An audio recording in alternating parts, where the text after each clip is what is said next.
हर दिल अजीज मोहम्मद रफ़ी जैसा गायक ना तो कभी हुआ है और ना ही कभी होगा। आज का वीडियो उन्हीं को समर्पित है। आज हम उनसे जुड़ी कुछ ऐसी बातें जानेंगे जो शायद बहुत कम ही लोगों को पता है या शायद किसी को भी ना पता हो।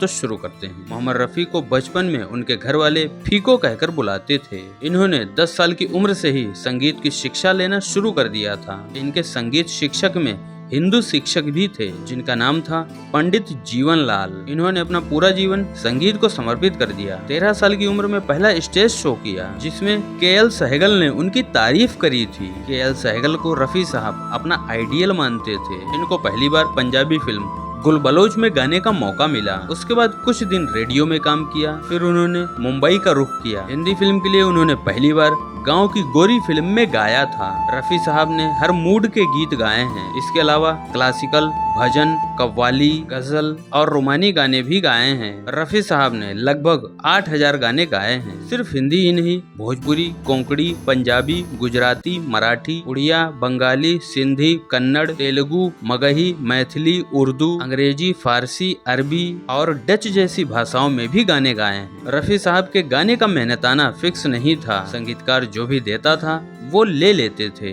संगीतकार नौशाद उनके गुरु व मित्र सब कुछ थे क्योंकि उन्होंने ही रफ़ी साहब को हिट किया। जिस फिल्म ने रफ़ी साहब को असली पहचान दी थी उसी फिल्म के गाने को गाते समय रफ़ी साहब के गले से खून तक आ गया था। वो फिल्म थी बैजू बावरा और वो गाना था ओ दुनिया के रखवाले। मोहम्मद रफ़ी ने किशोर कुमार को भी अपनी आवाज दी है। रफ़ी साहब को पतंग उड़ाने का बहुत शौक था। जब किशोर दा के गानों पर भारत सरकार ने बैन लगाया था उस समय रफ़ी साहब के प्रयासों के बाद ही ये बैन हट सका था। जब रफ़ी साहब के पास रियाज करने के लिए कमरा नहीं था तब फेमस अभिनेत्री सुरैया ने अपने घर का एक कमरा उन्हें रियाज के लिए दिया था। वे पब्लिसिटी से हमेशा दूर रहे। बाबुल की दुआएं लेती जा, ये गाना गाते समय उनकी आंखों से आंसू आ गए थे क्योंकि एक दिन पहले उनकी बेटी की सगाई हुई थी। हाजी होने के बाद उन्होंने कुछ समय तक संगीत से दूरी बना ली थी। उस समय के प्रधानमंत्री पंडित जवाहरलाल नेहरू तक उनके मुरीद थे। जिस दिन उनकी मौत हुई थी उसी दिन उन्होंने अपने जीवन का आखिरी गाना गाया था और ये गाना जिस फिल्म का था उसका नाम था आसपास। उनकी मौत वाले दिन ऊपर वाला भी रोया था। जी हाँ, उस दिन खूब बारिश हुई थी। बारिश होने के बावजूद भी